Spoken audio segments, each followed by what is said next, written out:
Our next speaker will address this critical issue, and please welcome the CEO of Siegfried Jacob Metallwerke, Henning Reuter. Thank you. Thank you very much, Shirin. That was very kind. And thank you also for your very professional and enthusiastic moderation of the convention.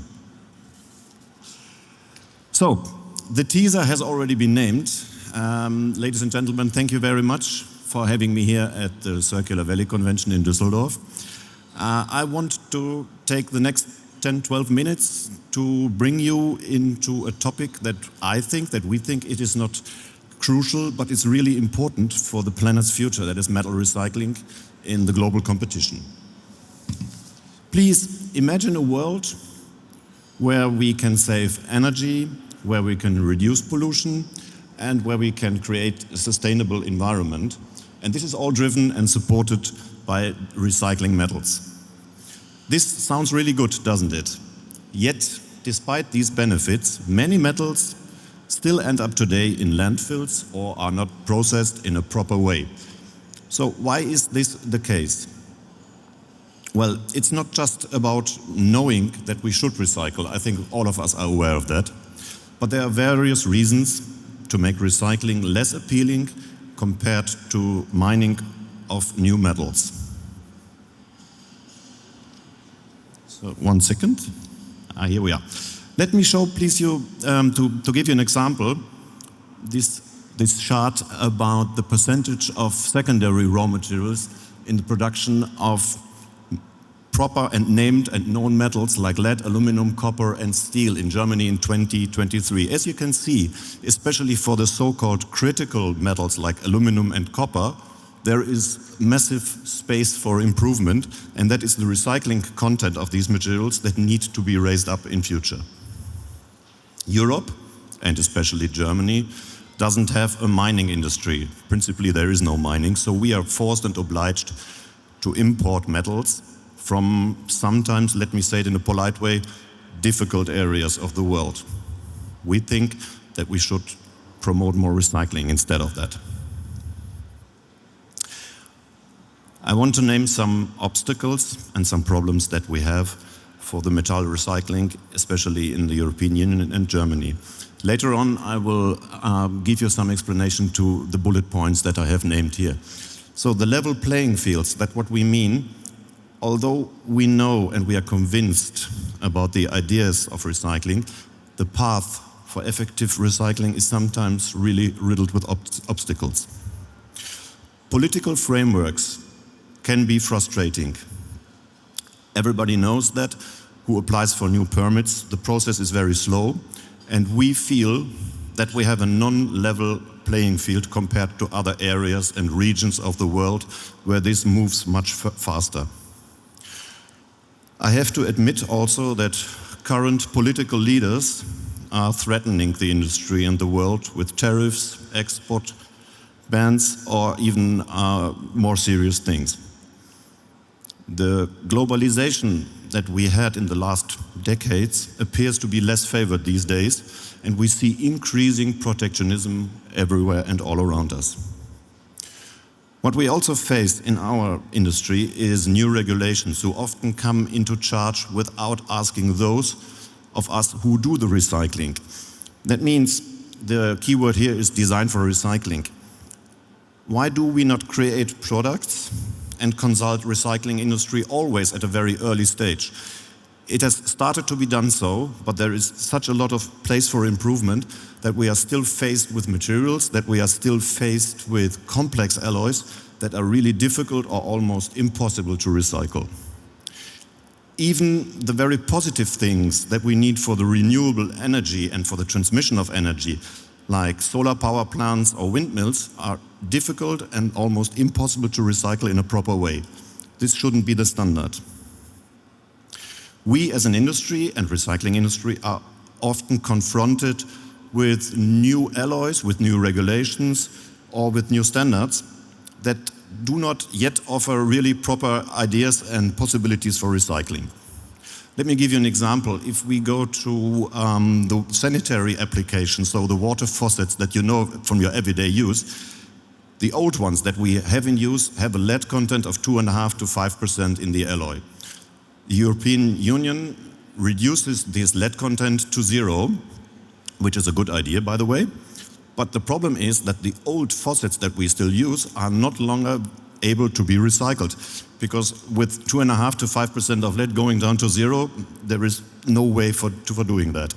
So what we face is that we are stuck in a mess for new alloys, for the production of them, and for the recycling on the other side. Consequently, this material unfortunately ends up in areas of our world where we do have weaker permits or other regulations.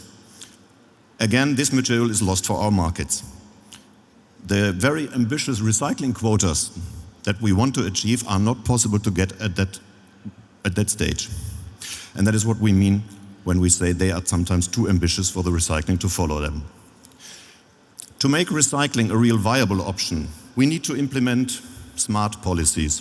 For instance, our proposal, new producers of products should contain a minimum amount of recycled material. If they don't, producers should have to pay a fee. This would make recycling more attractive compared to use virgin materials, and it would level the playing field for the industry. So, what needs to be done? Simple question, difficult answer. Not one alone can solve this. It is different players in this game. Let's start with the easiest. It's always easy to point on the government, and that's what I do. So the government has to ensure and secure that energy supply will be there at competitive and reliable prices. We need to boost our recycling capacities to enhance the domestic supply of raw materials. We must establish a reliable and stable regulatory framework to attract investments in strategic value chains. And last but not least, we must create an environment that encourages investments and innovation and doesn't block it. So what can the recycling industry do? What can the public do? Because these are also players in the game. So what is our common idea of recycling? We think that the answer lies in teamwork.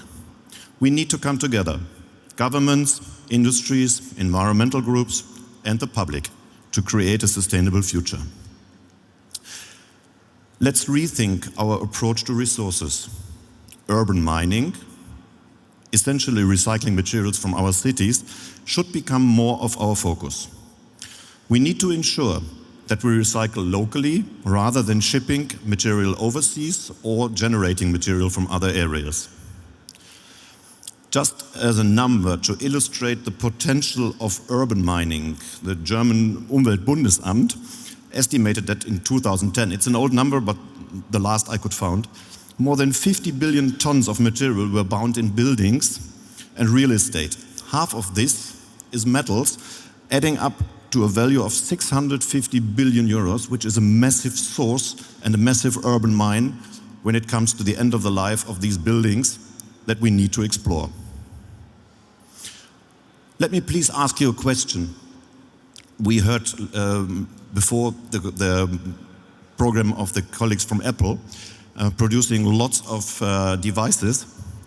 Do you know how many old devices each of us has at home in the drawer? Tobias? Any idea? Not bad. It is accounted to be more than 200 million devices lying around in Germany, in sleeping rooms, in drawers, whatever, unused material, with an estimated gold content of more than 3.5 tons. So recycling is not a thing of the others. Recycling is starting with us.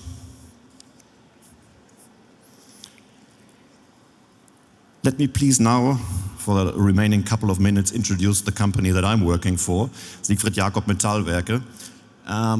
It's a small, medium-sized, family-owned company doing the metal recycling business, and we are very hands-on, so we try to talk the talk instead of walking the walk when it comes to recycling. We run an integrated recycling process, which is cutting edge, which is designed to handle all non-ferrous metals, from A like aluminum to Z like zinc, We're starting in the recycling from superalloys, high nickel temperature alloys for turbine blades, for offshore, but also for aircraft, down to copper scrap for the energy transmission.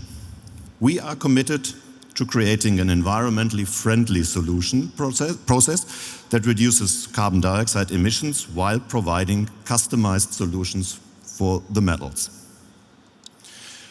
We run an integrated recycling process, and all of you know that recycling in the metal industry has not been done for decades or centuries, but for millenniums. So this is a not new thing, but a very established one. And since the company was founded some 70 years ago, we have built a strong market position and established some unique processes for our partners in the industry to secure both their recycling material input and to offer solutions for their waste streams and for their materials.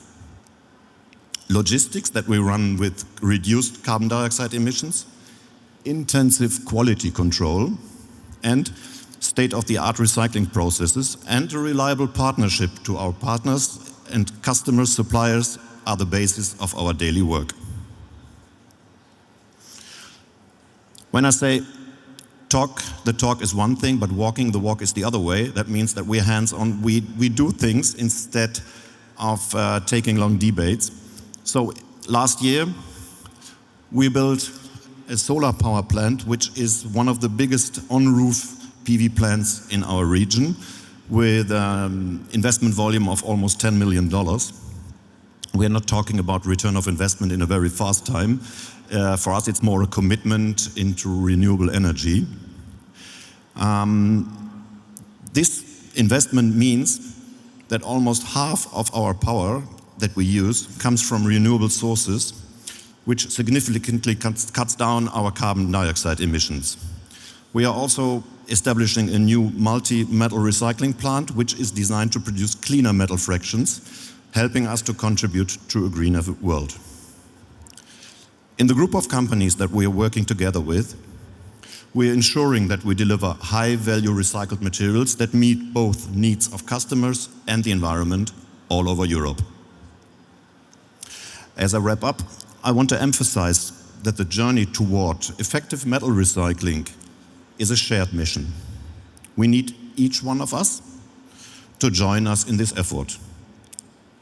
We think that only together we can tackle the challenges ahead and seize the opportunities for a sustainable future. That is how we think and that is how we act. Let's make metal recycling not just an option, but the norm. Ladies and gentlemen, thank you all for your time and attention. I am excited to engage with you throughout the convention, and please feel free to visit us at our booth B03, just straight ahead, where we are showcasing some of the materials that are recycled in our processes, and you can there discover how different types of metals are part of our daily lives and how they can find a new life after their first use. Thank you all. Thank you, Henning, for this deep dive into metal recycling. Thank you very much to your commitment, corporate and also your personal commitment. Thank you so much. Very much.